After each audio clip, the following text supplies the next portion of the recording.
Welcome in, everyone. I hope you enjoyed the fun little icebreaker map. My name is Annie Cahill, and I am a technical consultant with Datamark.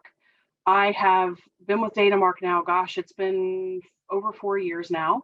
And I run all of our company's strategic planning services and boundary facilitation services. I also do a lot of education, develop trainings for folks. And every now and then they let me on the World Wide Web to do a webinar. And this time I have with me a very, very special guest, Tim Dolan, who is a part of our team. He's an amazing GIS analyst. Tim, I will let you introduce yourself. Well, thanks for the kind intro, Annie. I feel honored to be here with the legendary Annie Cahill on my first webinar with Datamark. I've been with the group for just almost a year now. So first webinar, a little new to NG9-1-1 with my background in GIS, but happy to learn a new trade. It's been a great group to be working for and interacting with all of you, our fun clients around the country and beyond. So looking forward to it. Awesome.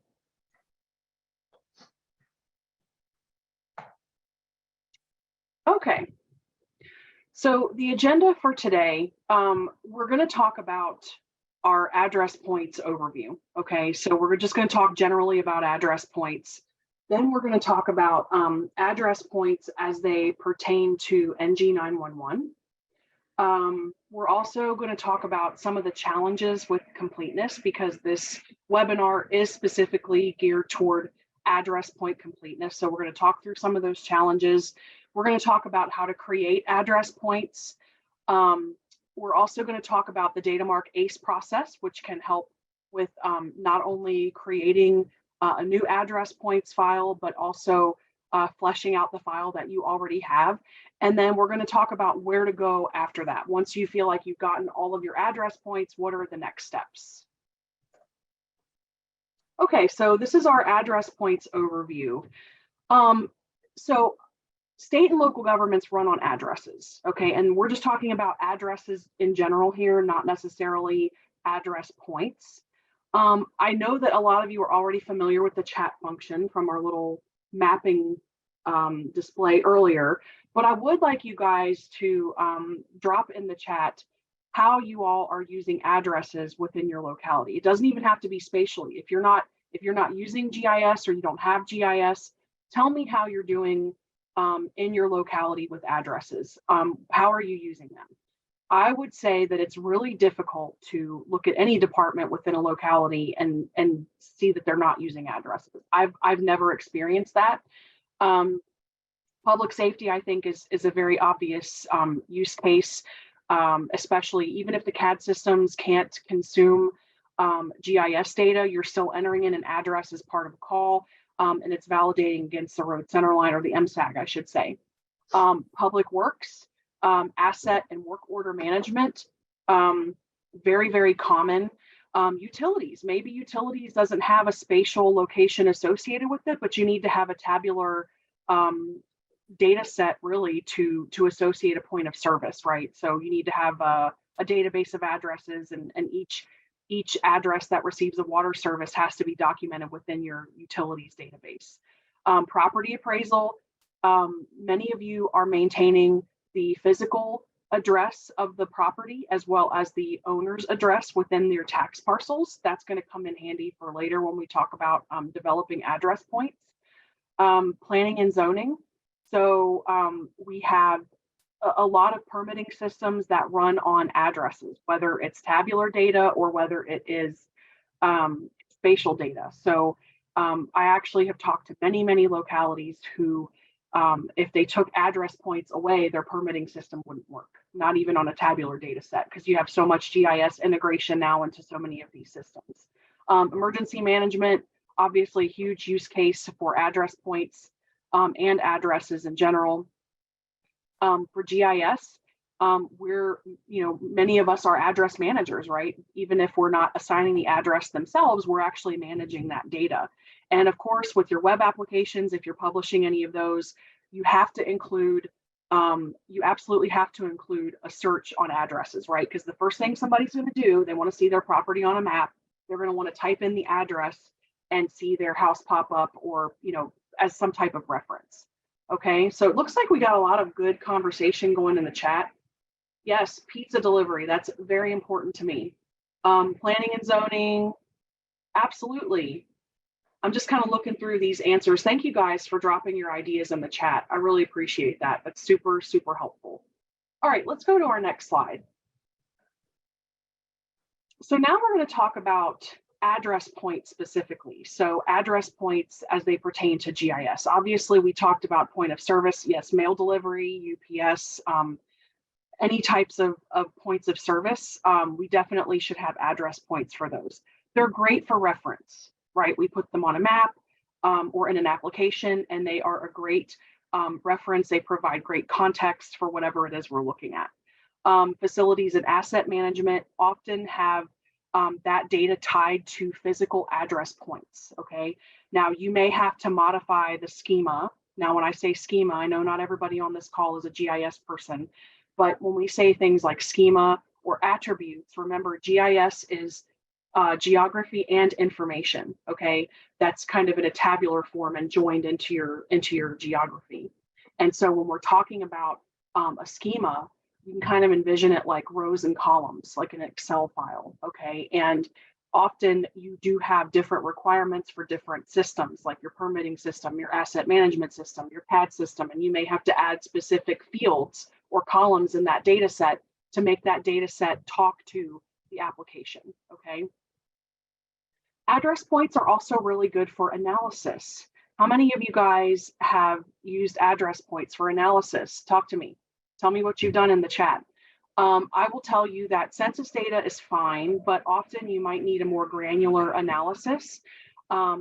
Sometimes the census data is not detailed enough. You may need to query address points on individual parcels, or you may need to set up a buffer around another area or another structure so that you can, identify the parcels within that specific, or addresses within that specific area. And if you have structure type associated with your address point, so if it's residential, if it's commercial, then you can actually query against that and make sure that you're getting the data that you need. One of the things that I use address points for in local government was vehicle larcenies. So often the police department would come to me with vehicle larceny database, and I would join that data to my address points. And over time, you could kind of see the progression, right? So in the colder months, you're not as adventurous. You don't feel like breaking in and taking people's change out of their cars and lighters and whatever else, but that kind of ramps up in the warmer months and over the summer. And you can kind of identify the addresses and in the different neighborhoods where you're seeing higher counts of those things over time. Another type of mapping that I used to do with the crime mapping, we had a case, this was probably like 15 years ago now. There was a guy in our community who decided to blow up his house. He was going through a divorce, and he's like, this is a great idea. And fortunately, his family was not there. He was there, but he lived through the blast. So when he decided to take that action, there were a number of damages that were sustained for structures nearby because he was in a very populated area, okay? And as the report started coming into the permitting department from this action, we would take that information and associate it with our address points and then put those on a map, okay? And then we were able to symbolize each of those occurrences based on the severity of the damage. So you could really get a very detailed idea of the structures that sustain damage, the severity of that damage. You could see kind of like the blast pattern. And then you could also identify the people who are kind of outliers, right? So there were, especially if you have other data sets like topography and other environmental data, you can provide a little bit more context that way. So we had identified that there were some properties across the highway that had reported damage that were way outside of the area that we were observing. And I think one of the permitting guys actually determined that they just wanted like a new roof on their structure. And so we were able to kind of identify that they were an outlier and not somebody who would qualify as part of that damage assessment. So I don't know, Tim, do you have any other ideas? It looks like there are a lot of things going on in the chats. Yes, Yeah, elections. Um, I was going to yes. say my stories are a little not as exciting as yours, but using address points to look at population density around areas of the city where I lived, take a look at vacancy and areas of population growth or change, because I was in an area where the county would actually get rid of the address point if a building was demolished. So making it basically a zero out parcel. So that was a way to sort of track movement over time. Hopefully, I don't know if that's unique to that area. I don't know if anyone else also tends to lose address points or address numbers if buildings are demolished, but interesting way to lose a point in time, so to speak. Yeah, so lots and lots of different uses for addresses, for sure. All right, we can go to the next slide. Okay, so address points and NG9-1-1. So I've told you guys this before. If you've been in my webinars, you've heard me say that if you're managing GIS data for NG9-1-1, you are a geospatial first responder. So I'll let that sink in for a sec. A geospatial first responder. Generally, it's safe to say that when people are dialing 911, it's usually during a very stressful time in their lives. Something's going on. It's very, very stressful. And your data is the first thing that their call touches. Before the call ever comes into the PSAP, the GIS data is being validated, located, and routed. Okay, so before anybody ever picks up and says 911, where is your emergency? The GIS data is being used. Okay, so the way it works is you call 911. Every single call has to be located and validated. The location has to be validated before it can be routed. Okay, and then after that happens, it's a point and polygon analysis essentially, and this is for geodetic or civic locations, right? Whether it's coming in with coordinates from a cell phone or if it's coming in from a civic location, that point and polygon analysis is going to occur. Okay, so if I'm here and this is my PSAP, it's going to identify that and my call goes into the right PSAP. It happens within seconds. Okay, so we really need to be, when we're talking about address points, we really need to be thoughtful about how we are developing the data set. Okay, and make sure that it is the best quality that we can provide. All right, next slide. I'm sorry for the preview there. I was scrolling through the chat and it scrolled through the slides. Oh, it's all good. Okay, so a lot of you, and let me preface this discussion by saying, we're going to talk about address point completeness. Okay, and what this refers to is, A, do you have them or not? And B, how do they look? How complete are they? Are you showing everything in your address points that are in the real world? Okay, that's the type of discussion that we're having. But I want to preface this by saying that issues with completeness impact everyone. We're not going to paint with a broad brush. I can't sit here and say, I only see issues with completeness with X type of locality. Okay, so for example, I've been in localities that are very small, very rural, with little to no GIS resources that have issues with completeness. I have also been in major cities that have populations in the hundreds of thousands that have issues with completeness, or their completeness issue is they don't maintain address points at all. Maybe they're generated passively out of another system like a permitting system, or they're generated based on a parcel centroid. Okay, so there are varying levels of completeness depending on your situation. Okay, and I would say that some of that is really informed by the workflows that are in place, the communication that's in place, and also remember that addresses have kind of addressing in general often has kind of a dubious history. Right. And I don't know, drop in the chat if this is the case for you guys. So often we find that, and remember that GIS as a tool typically emerged out of planning and zoning departments because it was a land management tool. Yes, Matt, exactly. So often today, addressing authorities are still very much the planning and zoning department.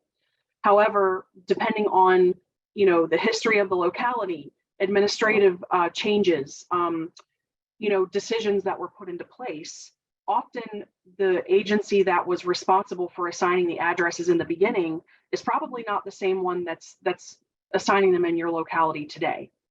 And so, over time, especially with E9-1-1, a lot of addressing systems were put into place in the 80s and 90s, and consequently, there's very little information associated. Now, if you're lucky enough to have kind of a comprehensive file of all of your addressing, then that's great, but that's not the case for a lot of people. When I talk to people, they're like, yeah, this was here before me, and I've just kind of inherited it, and that's what we're dealing with in many of these situations. So when we talk about completeness, there are many facets or levels or layers, like how I did that, layers. Okay, you can laugh in the chat, put ha-has in there, just make me feel better, just kidding.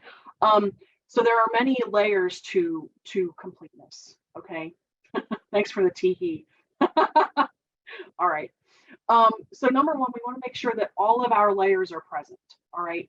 And for NG9-1-1, those are the provisioning boundary, okay, which is essentially like the cookie cutter for your data. It's going to say, hey, everything within this boundary, I'm responsible for, okay, and needs to be provisioned into the spatial interface. Everything outside of that, I'm not responsible for. Your PSAP boundary, which is your call routing boundary, and then your individual service boundaries for fire law and EMS, or they can be together now according to the latest data model. And then you also have to have address points and road center lines. Okay, so you need to have all of the layers. That's the first level of completeness. So you can check off those boxes as you get them done. Then we want to make sure that all features are represented within each feature class. Okay, so where we're kind of living in this webinar here today is in that second bullet point. We want to make sure that all of the features are represented within the layer. All right, is what I'm showing in GIS reflecting what's going on in real life, okay? And then kind of continuing on, you want to make sure that all of the attributes are populated within each layer, all right? If you're going to have all of these address points, you need to have them attributed and populated. You need to include data about each one, right? Because that is a very critical component of NG9-1-1. It's not just the point, but it's the information itself, all right? So let's go to the next slide. And if I may interrupt, we had a question go up and maybe coming to this about the difference between completeness and synchronization. Oh yeah, so completeness means you have everything, but synchronization means that those things are accurate and true, especially in light of the other data sets. Okay, so when we talk about NG9-1-1 and what it means to validate, when you're putting in address points, your other things are impacted by that, right? Because other data layers are being used in the NG9-1-1 call routing process. So road center lines, if you add in, 72 address points, you want to make sure that your road center line range reflects that. You also want to make sure that your road center line is digitized in the direction of increasing addresses, regardless of whether or not that's the direction of travel. Okay, so there are different aspects to this, and we will talk a little bit about the synchronization a little bit later. But synchronization comes that's kind of like a next step. Okay, so any other questions? That was the only one there. And if folks do have questions, feel free to use the Q&A as well. Oh yeah. Keep a lot of the banter in the chat. Yeah. But it's great that so many people are talking to us and with others as well. I love this. Well, before you go to the next slide, because I don't want anybody copying off of me, I want you guys to tell me, what are your problems with address point completeness? Because I know you've got them. Because I've talked to you, I've been in your offices, you have cried to me, you haven't cried, but we've talked about this stuff before. So where are you guys seeing the issues with your addresses? Are you confident that you have all of your addresses? If not, why? Where are they? And I see them coming in, and I know exactly what they are.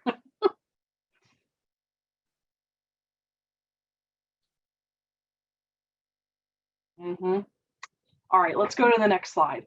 So I've worked in many localities doing strategic planning, okay? And also dealing with my own challenges when I was working in local government, because I spent 15 years in local government as an addressing authority and also managing GIS. Excuse me, it's allergy season here in Virginia, and my nose is itchy. So two of the most mismanaged parts of addressing, and you've already said them: municipalities and sub-addressing, okay? Municipalities can be challenging when they are A, self-addressing, okay, or B, if they don't have any GIS. Usually it's both. Now, often, what's the fortunate thing is that the municipalities can often be small, so there's not a ton of development, right? But some of you are saying, no, we have these cities that are rapidly growing and they're not communicating to us, okay? And, I've also talked to a lot of you who have said, look, I can't do anything because they have their own ordinance, they have their own this, they have their own that, we can't enforce anything. And to that I say, well, are you dispatching resources into that municipality when there's an emergency? Because it can't all be a one-way thing, right? Like there needs to be a give and take. If you're going to be dispatching your resources into these self-addressing municipalities, your first responders have to know where they're going. They have to know where they're going. The addressing has to be there, right? And so I push back a little bit, and yeah, 3 different addressing authorities. Yeah, often there's a disconnect, right, Michelle? There's a disconnect between who is actually assigning the address and how that's being communicated. The workflows can be very disjointed with addressing, especially with sub-addressing. So I've actually talked to a lot of places where one department will assign the primary, another department may assign the sub, or even worse, property owners are being allowed to assign their own subs. Please stop doing this. Please don't do that, okay? Yes, exactly, Rebecca.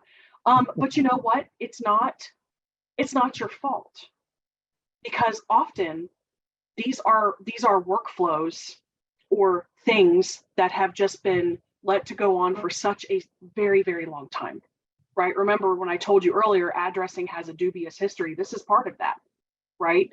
It may start off in one department, somebody doesn't like how things are being done, then it's going to another department, and then the process continues, the cycle continues. So sub-addressing and municipalities are 2 of the biggest issues within local government addressing. And those are your biggest hurdles for completeness. Also, you can have situations where you don't have any address points, and that's also very common. Even in areas where you think they would maintain address points, there's none maintained. They're generated passively out of their parcel centroids.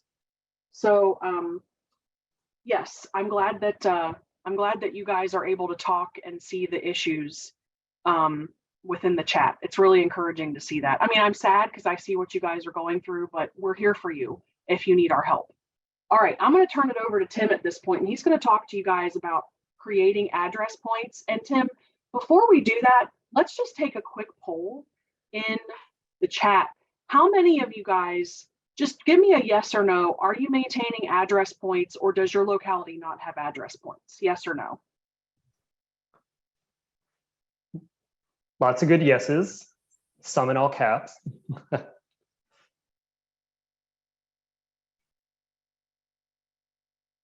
Okay. And a no. All right. For those of you who are answering yes, or you're thinking of typing yes, do you know how your address points were created to begin with? And if so, feel free to share that reason too. Otherwise, we'll just have a lot of guesses and we won't know what. I like this sort of. Yeah, because I created them. Nice, Corey. yeah, who's got metadata?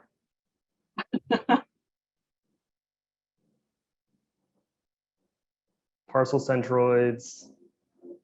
Awesome, Kevin. Good. Maps. 911 in the 80s. Wow. Yep.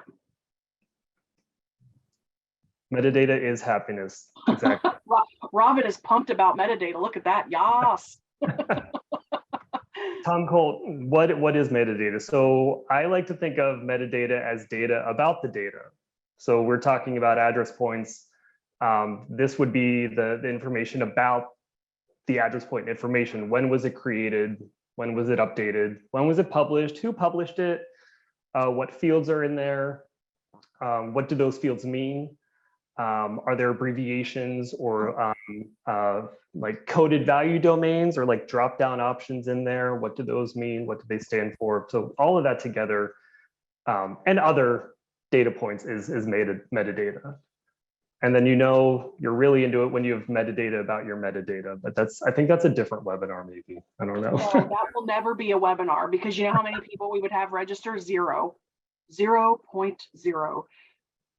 When I used to teach a college class for GIS, and two of the worst topics were metadata and coordinate system. All right, well, thank you guys for your answers. So I'll turn it over to you, Tim, to talk about creating these addresses. Okay, cool, thanks. So we're talking about address points, talking about address point data, and before you can even really get to completeness, you need to have these address points to begin with, right? They're obviously not complete if they don't exist. So how are we going to get there?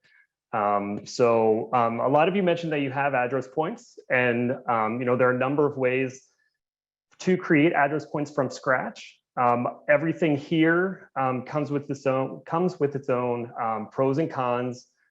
This list isn't exhaustive. So if there's a way that your address points were created that aren't on here, feel free to throw that in the chat to generate some other ideas. Someone said, I created them myself. So I'm going to assume maybe you did field collection. You and your team maybe went out in the field, looked at every house in your jurisdiction, plotted down, say the house number, the street name. Maybe you put a plot on a map, like something like Google Maps, which we were talking about a lot earlier. Maybe we're steering away from that. But without the right sort of QA or quality assurance guide rails in place, you leave that open to a lot of messy data coming into your system. How many ways can you spell the local creek that is really unique to your town? I was in Pittsburgh, so how many people could spell Monongahela at the drop of a hat? Things like that are definitely things you want to consider. And also, is your field collection team in-house staff that you're paying for all this legwork? Are you recruiting volunteers? Are you keeping them along for the whole mission? Definitely some things to consider there. Some individuals said that they also were creating points from parcel centroids. So you have your parcel layer from your county, if you're not the county yourself, possibly. You can easily generate the centroid of it or the center of that polygon, but then you run the risk of carrying any bad addressing data from your parcel layer into your address point layer. The parcel centroid is going to be the middle of that. So is your address point even going to be on a building within that parcel, or is it off in the middle of nowhere, but your structures are all on the side along a street? If you have weirdly shaped parcels, then you run the risk of the centroid not even being in the middle of it, unless you have some other barriers in place there. And you'll definitely, obviously, if you're doing one point for that parcel, you're going to miss any multi-unit building sub-addresses on there, or corner lots where maybe you have Main Street and Cedar Avenue, you're missing all those different storefronts. You could use an online geocoder. A lot of them tend to be pretty reliable, but not 100%. And if they don't have good info for your area, or you have bad address data to begin with, they're not going to be able to place that on a rooftop or in the general area. You could make an address locator. I'm curious if anyone in this group has made their own address locator for their jurisdictions. What's nice about them is if you know what you're doing, if you have some of that GIS expertise, you can really configure them to work with your data, but you're also relying then on a road center line layer. You need your streets so that you can estimate your point along that street. And so if that's bad data or your address information is bad, then you're not going to get a lot of matches there. You could have just an Excel or other spreadsheet file with latitude, longitude coordinates that you could plot. That's really easy to do in desktop GIS, but again, I feel like, at least in my experience and those I've worked with, you're not even starting with the coordinates. You don't have them to begin with. That would be helpful because then you'd already have that geographic tie to your data that you may be missing in the first place. And then, of course, there is the address comparison and evaluation process that Datamark has, or our ACE tool, where we can do a lot of this work for you. Anything to try and answer here before we move on? Well, I was going to start typing answers to these questions. That works too. We have three, and they're all, I can probably take these, but we have a challenge with condo unit addresses for completeness and accuracy.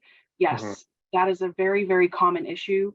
Often you can pull sources within your locality, if you have any utilities data, to try to cross-check what you've got. The ACE process that Tim is going to talk about is invaluable for identifying those condo units. But that's one of our very common issues that we see with a lot of people is that struggle to get the sub-addressing. Waleed says, we don't assign site addresses here. Parcels with many addresses don't have a common site address. Do you recommend locations like apartment complexes, for example, maintain a base address of the location? Yeah, so you should have a location for so there's a couple schools of thought. One is, if you have an apartment building with 8 apartments, do you have 8 address points or do you have 9? And I would say that either one is okay. So you would have one to represent each individual apartment, but then you could also have one for the main building. The key here is no duplicates, because the duplicates will cause issues. So make sure that they're not duplicates. As long as you provide unique sub-address information for your apartments, that shouldn't be an issue. And I hope that was helpful. And then Scott says, yeah, if the RCL data has 4 fields capturing the from, yeah, I know what you mean.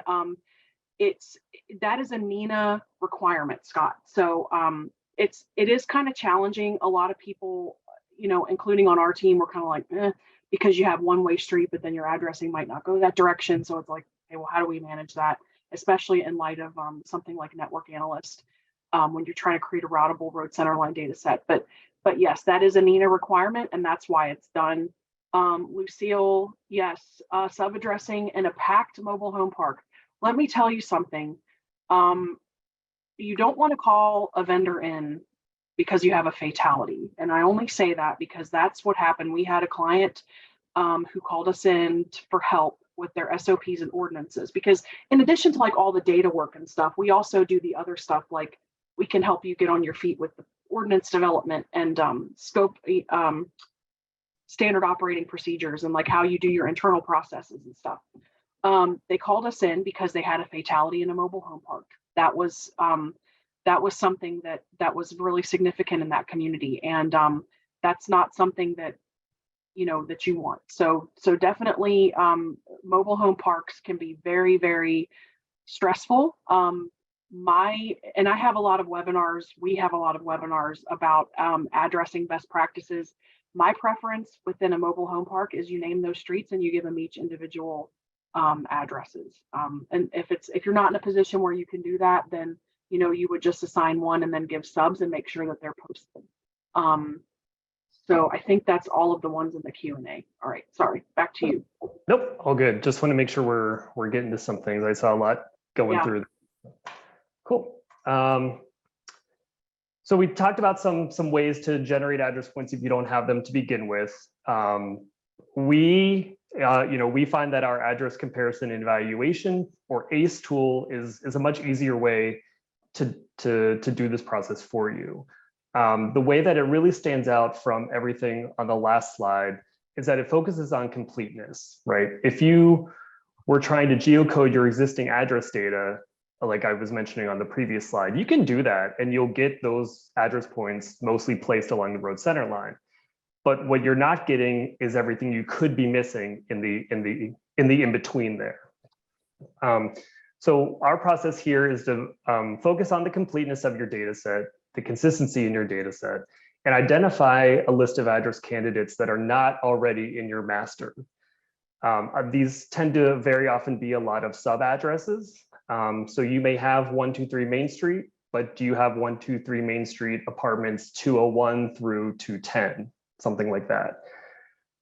And the way this works is that we compare multiple sources to your master. So these sources and your master could be tabular or spatial. So think of like a spreadsheet, or they're something you're already using in GIS. And then the sources that we're going to compare to your master, they can be a combination of local data, they could be national commercial data, they could be public open data. And we'll work with you to identify these sources and also rank them in a way that gives us a confidence of how good that data is that we're bringing in. So some examples of data sets that we'll compare with your master are utilities, things like elections data,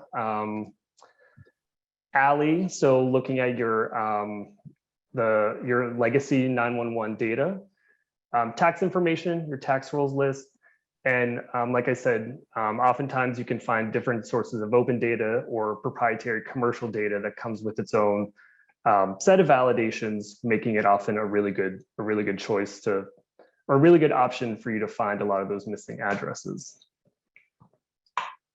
To sum up our process in four words, but 3 boxes.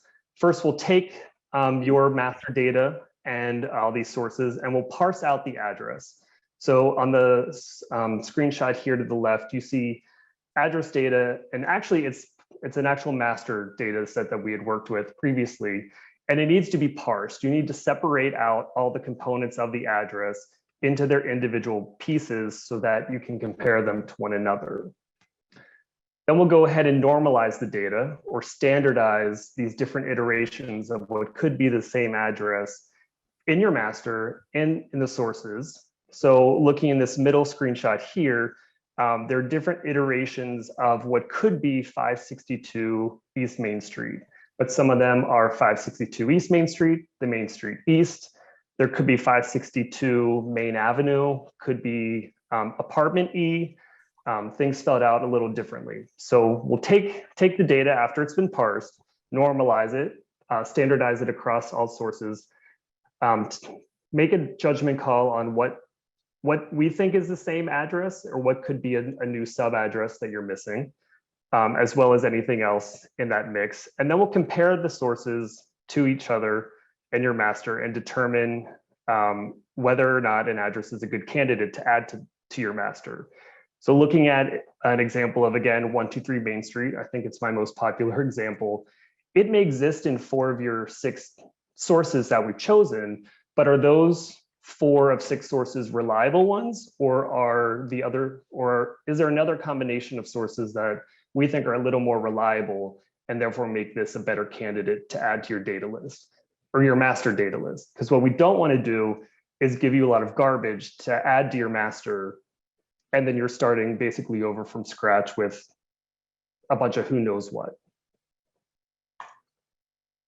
Then the results are what you see here on the right. So I had mentioned we started with an example master spreadsheet, so just tabular data in Excel.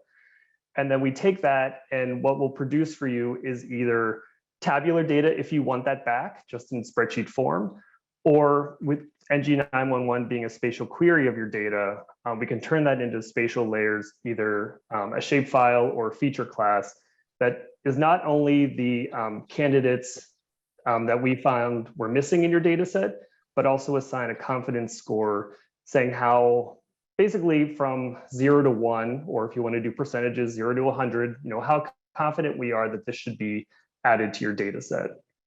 And then work with you to determine next steps on how to incorporate those into your data. So some numbers for comparison here. These were 4 recent ACE iterations that we had done, I believe were 2021. And so you can see we've done this at both a local level, so county levels, like in San Mateo and Wood County, California, Wisconsin. It could be for part of a region, like in Florida Region 1, or for an entire state, like we did in Alabama. So you can see ACE was valuable in finding a lot of missing addresses for jurisdictions of various sizes, sizes geographically, and also sizes in terms of population. So not a one size fits all. We're not saying this is a good tool for just one type of municipality. It's valuable to anyone in any size and anywhere across the country. So to that, again, we recommend this ACE process if you struggle with not having any address points, and we can get you started with that. You have inconsistent subaddress management, which has come up in the chat a lot, whether that be inconsistency in how you maintain that, such as separate addresses, or you number them differently based on like the rear of the structure, the second level of the structure, or mobile home parks. If you have high staff turnover, you lose a lot of institutional knowledge on how maybe subaddresses or addresses in general were kept in the past. And without proper documentation, your newer staff isn't going to be kept up to speed and may use a different system and create a lot of overlaps or gap in your data. Again, self-addressing municipalities. It's always nice to run an ACE process to make sure you're keeping things consistent across your entire area. And it's really valuable for getting accurate snapshots in time for places that experience a lot of rapid growth or decline, or even experience recurring extreme weather events. Just because you have a master address list doesn't mean you have everything the way it is today. Do you still have that beachfront community that may have gone through some, we'll say, natural changes in the last season? Or are you seeing a lot of new growth in areas of high economic opportunity in your county? These are some good places for ACE. And sort of jumped the gun there a little bit, but the benefits here, they're, like I said, they're not just for those who have a large municipality, maybe a small county, populous, rural. You may have the best GIS team. You may not know any GIS at all, but you're still going to find value with the ACE process. And a lot of these benefits are obviously in terms of public safety. You'll have complete address points for first responders. So when that call is made, your residents are literally on the map and can be found in a timely manner by first responders. You'll obviously have staff time savings by going through the ACE process, because you won't be combing through these 5 to 6 sources, comparing them to your master on top of your normal day-to-day work. We're taking that on for you. And you'll have that accurate snapshot in time, so you can accurately measure growth and decline in your area if that's something you're interested in. Also be time-stamped, so to speak, so you know how, at what point in time an address was last validated, so you can work to see, do we need to update that again? Has it been a while since you took a look at your master? A big one here that could lead to some good revenue for you is, are you capturing subaddresses and secondary dwellings on your properties? You may have a rental registry in place in your city or county, and you're starting to find all these subaddresses that you didn't know about. Can you go back and collect some revenue from those licensings? Or if you maybe are in a rural county and you have very large parcels, but you're noticing a lot of secondary dwellings on them, could you do some new property assessments and raise some additional well-needed revenue for yourself? And of course, the ACE process is also a nice verification of your existing master address list and the quality of it. You know, do you have a lot of typos in it? Are you calling 123 Main Street, Main Avenue, or Main Road in some places? How clean is your data, and what's the garbage that can be taken out and good data that can be put in its place? So what did the professionals say? You've heard from me now a little bit, rambling on, but so here's an example from Alabama where you know, they found ACE to be an invaluable tool that found thousands of potential addresses that they were missing in their master, and also found value in that weighted confidence score so that they had a good place to start from and weren't just pulling in thousands of addresses all at once. They could go through the higher ranked ones, evaluate them and bring them into their system. Up in Wisconsin, in Wood County, they found value in staff giving guidance on which sources to choose from, which addresses to pull in. You know, here we're talking about 100 some addresses and 300 sub addresses that they were missing. And you know, through these discussions on pulling the sources and talking through the candidates to include, they really found value in growing closer working relationships with the others in their jurisdictions that work with addresses, which sounds to be applicable to a lot of the folks on the call here today. You know, a lot of cooks in the kitchen when it comes to addresses. So how can we work together? Which is a great transition to our next steps. We're going to hand it back over to Annie. Thank you. Okay, so our next steps. So once you've gotten to a place of completeness, and I'm wondering, you know, if you guys found value in the ACE discussion. I don't know if you guys think that that's something that would be helpful to you. I will say that, you know, trying to make a complete data set is an investment, no matter if that's through time, resources, which all come down to money as well, or if you pay somebody to do that for you, you use aerial photography to try to develop planometrics. There's an investment, right? So, but I think it's worth it because obviously you're going to have a complete data set to use for public safety, which is the most important thing. But it's important to talk about what happens next, right? So once you get those addresses complete, we kind of have to start looking at the next steps. So that includes attributing the data, running the data for data quality, right? Looking at the validations, synchronizing the GIS data to the MSAG and ALI, which is extremely important, and then looking at your address point placement methods. So let's go to the next slide. Okay, so the NENA is the National Emergency Number Association. They are the governing agency over all things Next Generation 911. And they are the agency that has determined what the data should look like for Next Generation 911. So thank you for that question. I just saw that pop up. So when you're talking about using address points for Next Generation 911, you have to have the data that's required. So it is a required data set, address points are required, but then you also need to make sure that you have all of the fields that are required for NG9-1-1, okay? There are mandatory fields, there are conditional fields, and there are optional fields, but they need to be present in the data because remember, the data is performing a function. When a 911 call is placed, there are specific protocols and things going on in the background that are associating that location information and the information that's behind it, not just the geometry, but also the table, the information to the call routing functionality. So all these things have to happen in order for that to function appropriately. So, so you need to make sure that you have all of the attributes. And this is a process, right? It's a process to get everything attributed. This is one of the biggest things that we help people with, is cleaning up their data and then also getting all the attributes where they need to be. In addition, you may want to consider attributes for other business needs. Do you need to use address points in your permitting system? If so, what fields are required? What fields are required for asset management? What other fields would be nice to have in your address points?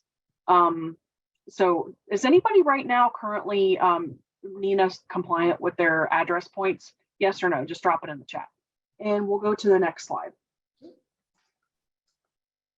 Okay, data quality is extremely important. When we talked about completeness versus the quality, just because you have all of the address points, it doesn't mean that they're right. Okay, and so this is where your data quality assessment comes in.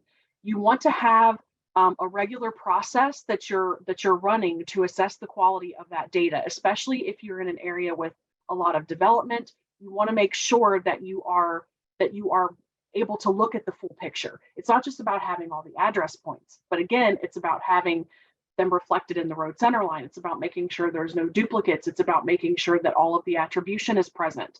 It's about making sure that they're not misordered. Okay, so that's what these quality assessments can help you with. Are you guys currently validating your GIS data, your for 911? Are you running any type of quality assessments? Yes or no? Okay, let's go to the next slide. And we have talked before about the MSAG and ALI, and you hear often the MSAG and ALI is going away. Not really. I mean, not for a long time. Okay, so you're very much going to have to synchronize the GIS data to the MSAG and ALI. You want the data to answer the same questions, right?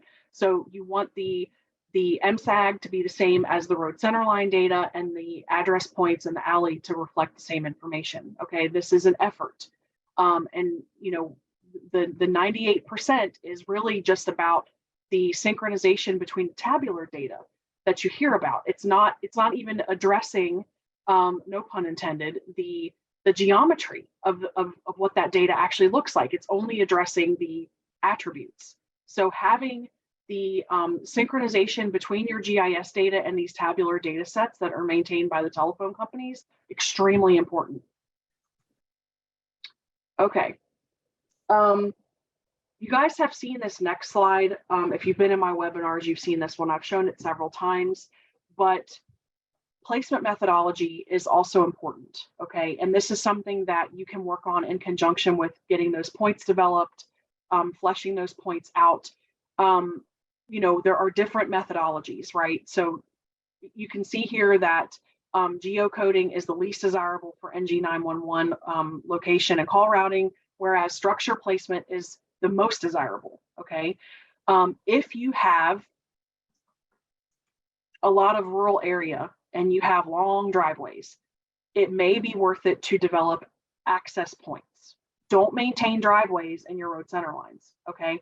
Access points. Use access points or have a separate file for your driveways, okay? But placement methodology is very important when we start talking about precision and accuracy in where the structure actually is located.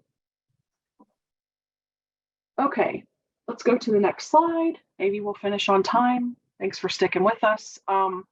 Sustainable address point management, okay? And you know, guys, in all my webinars, I'm always gonna plug strategic planning, okay? Because the degradation of data and the way data looks is directed by the workflows that are in place or not.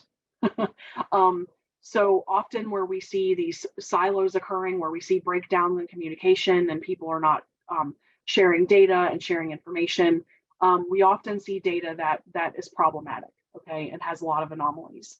And that's a direct result of the workflows that are in place. All right, so having proper workflows, having a strategic plan, having a communication plan, a data maintenance plan, all of that is part of strategic planning is a tremendously helpful tool for you guys when you're trying to get your address points where they need to be, okay? Consider an address management solution. How many of you are currently looking for an address management solution? Datamark has one. It's called Cloud Assign. It's a SaaS solution and it's meant for everyone, not just GIS people. Oftentimes your addressing authorities are not GIS authorities. They're not the same thing very often. So considering an address management solution could be very helpful for you. Ongoing QC and a data maintenance plan. You know, ongoing QC is incredibly important, especially if you are, if you're in a locality that is experiencing rapid development. That ongoing QC is extremely important. You don't want to provision poor quality data into the EZNet and into your CAD system. You have to make this a regular part of your data maintenance process, okay? All of this stuff is fixable. You just need the time and the resources and the dedication.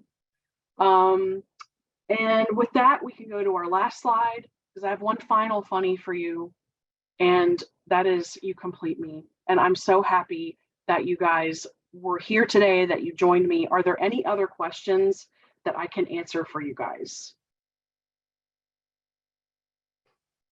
Yes, Javier, I think we'll have the recording out on the YouTube. And Steph, I would defer to you about the distributing the chat. And Javier, if you can send me your information and just, you know, let me know, we can maybe get that to you. I'll drop my email in the chat.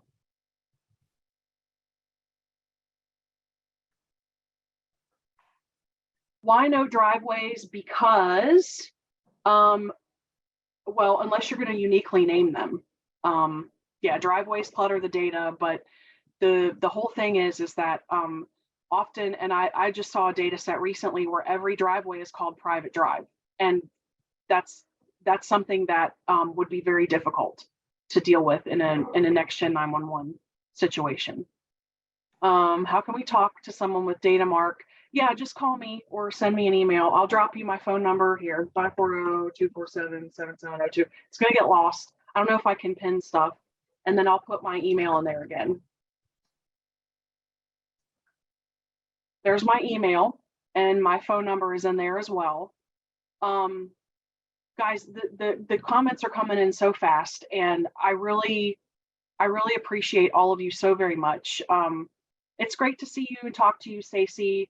Thank you, Ryan. I appreciate you. I hope to be on more webinars. I know it's been a while. You know, if you need anything, reach out. We're here for you. Tim is also. Tim, do you want to drop your email? Probably not. Tim's going to get all kinds of calls. I'll drop it. Thank you, Kevin. Thanks, Christy. Thank you all so much. I really appreciate all of you. You do complete us, because without you, we wouldn't have our webinars, right? So thank you, guys. Appreciate you. Happy spring, happy Easter, happy Passover. You're not alone. You're not alone. Trust me. Thank you all.